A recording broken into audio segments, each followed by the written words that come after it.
ঈদের সময় তো অতিরিক্ত ভাড়া নেন, নির্দিষ্ট মূল্য তালিকা তো রাখেন না, তার থেকে অনেক ভাড়া নেন, দাগনভূঞার যাত্রী তুলেন না, ছাত্রছাত্রীদেরকে তুলেন না। এই অভিযোগ সম্পর্কে মতামত আমাদের কাছে হাজারো অভিযোগ, প্রত্যেকটা লোক তাদের দ্বারা নির্যাতিত হচ্ছে। একটা স্মরণনীতি প্রদান করবো, আজকে যদি অফিস বন্ধ কালকে দেবো, আজকে আমরা ভার্চুয়ালি সেটা পৌঁছে দেবো। আমরা কিছু দাবি এখানে তুলে ধরছি, সেগুলো আমরা আপনাদের সামনে বলছি।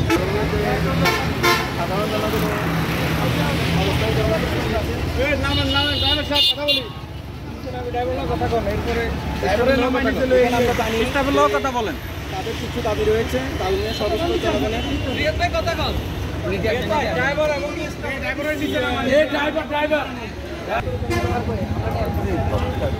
আপনাদের সুগন্ধার বিরুদ্ধে অভিযোগ একটু ঝামেলা হচ্ছে ঈদ সময় তো আপনারা অল টাইম এখানে মানুষকে নেন না, দাগনভূঞার যাত্রী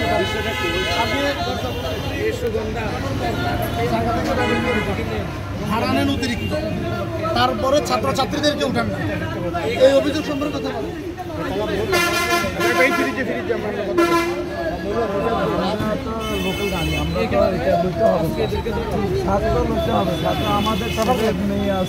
কিন্তু নেন না তো, আমাদের ছোট বাইরে আছে হওয়ালেখা করে, আমার ছেলে মেয়েরা হওয়ালেখা করে, এরা তো আগে ছেলে মেয়ের মতো, আগে বাইরের মতো কথা কম, কিন্তু নেন না তো। আমরা জানি অনেকদিন যাবে থেকে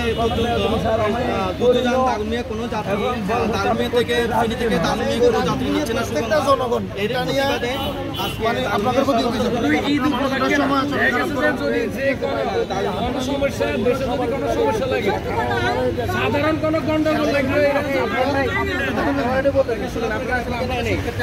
দাগনভূঞা থেকে কোনো চাপ করলে দাগনভূঞা যাত্রী নেয় না। আমি বিষয়টা বলি, এটা আজকে কালকে না, এটা বহু বছর ধরে। মনে করেন কোনো সমস্যা শুরু হলে দাগনভূঞা যাত্রী নিতে চায়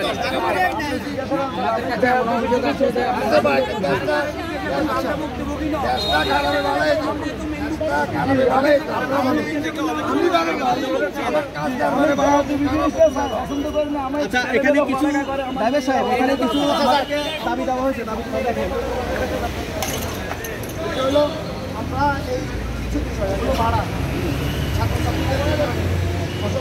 দাগনভূঞা যাত্রী উঠতে না দেয়, এই বিষয়গুলোর জন্য যদি আমরা আজকে আমাদের এখানে সবাই একত্রিত হয়েছে, যদি এটা বন্ধ না হয় সেজন্য দাগনভূঞার প্রতি যেতে হবে। প্রশাসন থেকে এটা করছি, আপনাদেরকে জানা যায় যদি ঠিক থাকে তাহলে তো ঠিক নয়, যদি ঠিক না থাকে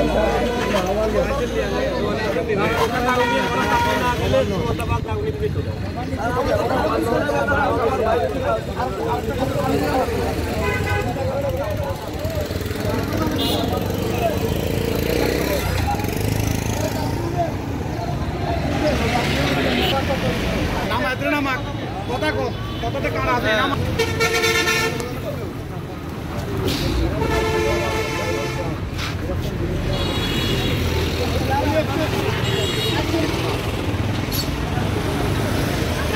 নামেন রিয়াদ ভাই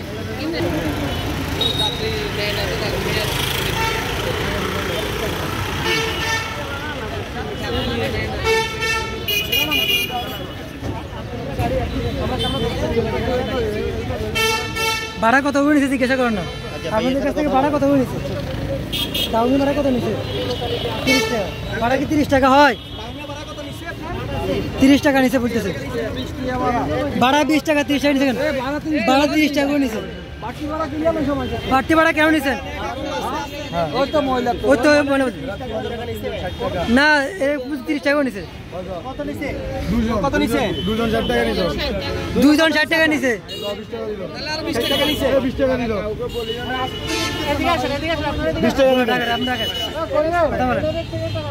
কত নিছে আপনার? 20 টাকা দাও, 20 টাকা দাও, 30 টাকা।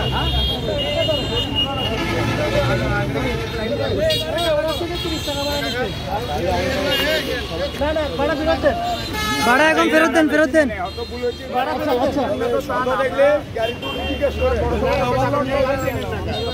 সেটা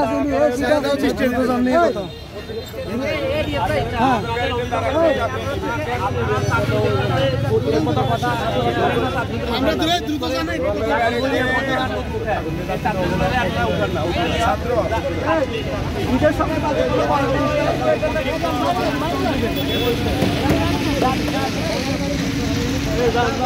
ড্রাইভার সাহেব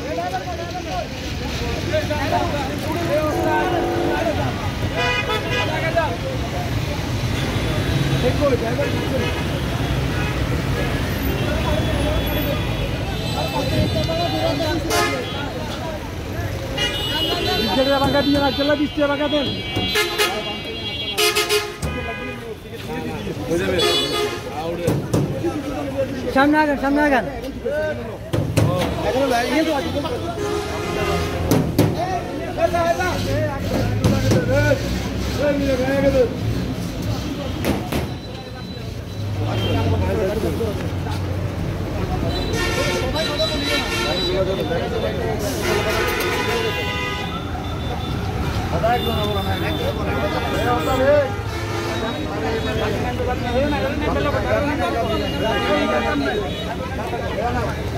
দাগমি যাত্রী নাই কেন?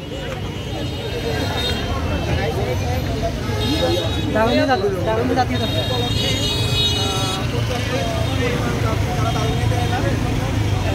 এটাতে দাগমি যাত্রী একটাও নাই।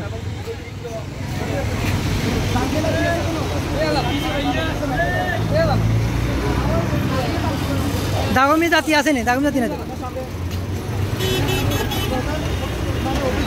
আপনারা ঈদের সময় তো অতিরিক্ত ভাড়া নেন, নির্দিষ্ট মূল্য তালিকা তো রাখেন না, তার থেকে অনেক ভাড়া নেন, দাগনভূঞার যাত্রী তুলেন না, ছাত্রছাত্রীদেরকে তুলেন না। এই অভিযোগ সম্পর্কে মতামত না, আমরা চালু নেই, আমরা কোনো এখন একটা তো নামে নাই। দাগনভূঞার লোকের একটা আন্দা বাচ্চা থেকে শুরু করে সবার অভিযোগ, কিন্তু আপনাদের জিজ্ঞেস করলে আপনারা মানেন না। এটা তো ওদের আমাদের নামে কেউ অভিযোগ দিতে এই গাড়ি কোনো বাস নেই। এই গাড়ি আপনার বিরুদ্ধে না, আপনার গাড়ির বিরুদ্ধে, আপনাদের সুগন্ধার বিরুদ্ধে। সুগন্ধার লোক দাগনভূঞার লোক আপনার নেন না, পুরা গাড়ি পুরা হইলে সাজাপতি একজন নেন। আমরা গাড়িটা খালি আমরা এখনো দেখছি যে আপনার গাড়িতে সিটিং যেটা সিটে একজনও দাগনভূঞার লোক নাই। দাগনভূঞার লোক গাড়ি কিন্তু এখনো পুরা। স্যার আমরা জিজ্ঞাসা করলাম দাদু বলে আচ্ছা যাক, আপনারা এটা বলবেন, কিন্তু বিষয় হলো আমরা আজকে আপনাদেরকে জানিয়ে দেওয়ার জন্য দাঁড়াচ্ছি। আজকেই লাস্ট আমরা পুরো দাগনভূঞাতে যদি দাগনভূঞা চাকরিদেরকে না উঠানো হয়, দাঁড়ানো লোক যারা এটা আপনি খবর পৌঁছায় দিবেন। আপনারা নিতে হবে, তারাও বাড়ি আসতেছে। আমরা অফিসে সকালবেলা আনি এখানে খালি এখানে সবচেয়ে বড় ইম্পর্টেন্ট বিষয় হচ্ছে যে আপনারা সুগন্ধ জুতোটা কখনোই হাফ পারেন না। স্যার আমাদের দুটো গাড়ি, একটা হলো লোকের, একটা হলো ডাইরেক্ট মানে কি বলেছেন? ডাইরেক্ট মানে আপনি দাগনভূঞা দাঁড়াবেন, তাহলে আপনি ডাইরেক্ট কেমন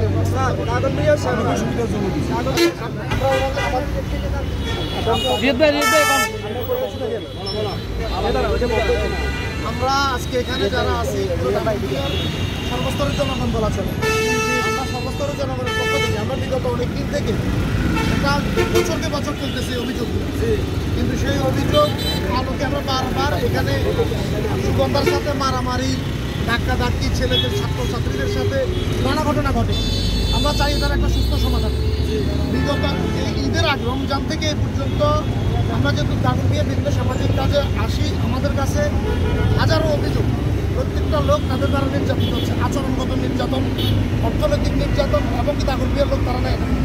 আমরা এই বিষয়ে সুগন্ধার কয়েকটা গাড়িকে দাঁড় করাই এই বিষয়ে বলছি, যেটা আমরা আগে বলছিলাম। আমাদের দাগনভূঞা উপজেলা প্রশাসনের কাছে আমরা একটা স্মারকলিপি প্রদান করবো। আজকে যদি অফিস বন্ধ, কালকে দেবো, আজকে আমরা ভার্চুয়ালি সেটা পৌঁছে দেবো। আমরা কিছু দাবি এখানে তুলে ধরছি, সেগুলো আমরা আপনাদের সামনে বলছি। সার্ভিসের ড্রাইভার এবং রয়েছেন, আমরা দাগনভূঞা সমস্ত জনগণের পক্ষ থেকে সুগন্ধা পরিবহনের যাত্রীদের ন্যায্য অধিকার নিশ্চিত করার লক্ষ্যে কিছু দাবি জানাতে চাই। দাবিগুলো হচ্ছে সুগন্ধা বাস দাগনভূঞা রুটের যাত্রীদেরকে বাধ্যতামূলক গাড়িতে তুলতে হবে এবং তাদের যাত্রী সেবা নিশ্চিত করতে হবে। সুগন্ধা বাস সহ প্রতিটি গণপরিবহনের গন্তব্য উল্লেখপূর্বক সরকার নির্ধারিত মূল্য তালিকা সুস্পষ্টভাবে প্রদান করতে হবে। এটা না থাকার কারণেই তারা যা ইচ্ছা তা নিতে পারে। আমি এখন নোয়াখালীগামী একটা গাড়ি ধরছি, কিন্তু যখন ফেনীগামী গাড়িগুলো যাচ্ছে এখন উল্টো পথের যাত্রী বেশি। তারা তাদের থেকে আমি কালকে রাত্রে দেখছি ও জোরে জোরেই বলতেছে মহিপাল 30 টাকা, মহিপাল 40 টাকা, কিন্তু ভাড়া 20 টাকা। এটা প্রতিনিয়ত চলে। তারপর নির্ধারিত মূল্য তালিকার বাইরে অতিরিক্ত ভাড়া নেওয়া যাবে না, যেটা আমি বললাম। ছাত্রছাত্রীদের জন্য হাত ভাড়া নিশ্চিত করতে হবে এবং পরিবহন শ্রমিকরা তাদের সাথে যথাযথ সুন্দর আচরণ। হাত বাড়া বলার পর শ্রমিকরা অনেক সময় আমাদের সামনে, আমরা সবাই তো এখানে চাকরি, কেউ দূর থেকে আসি না, আমরা সবাই এটা ভুক্তভোগী। অসদাচরণ সব সময় করে ছাত্রছাত্রীরা, বিশেষ করে ছাত্রীরা চরণ বিপাকে পড়ে। তারা গেট ধরে, বিশেষ করে সুগন্ধা দ্রুতগামী সার্ভিস একটা আছে লোকাল, ওটা কিছু মাঝে মাঝে নেয়, দ্রুতগামী সার্ভিস গেট ধরে দাঁড়ায় থাকে। তাদের ইচ্ছা মতো লোক জিজ্ঞেস করে গন্তব্য কোথায়, আপনি কে, তার আমলনামা জানার পর তারা ঢুকতে দেয়।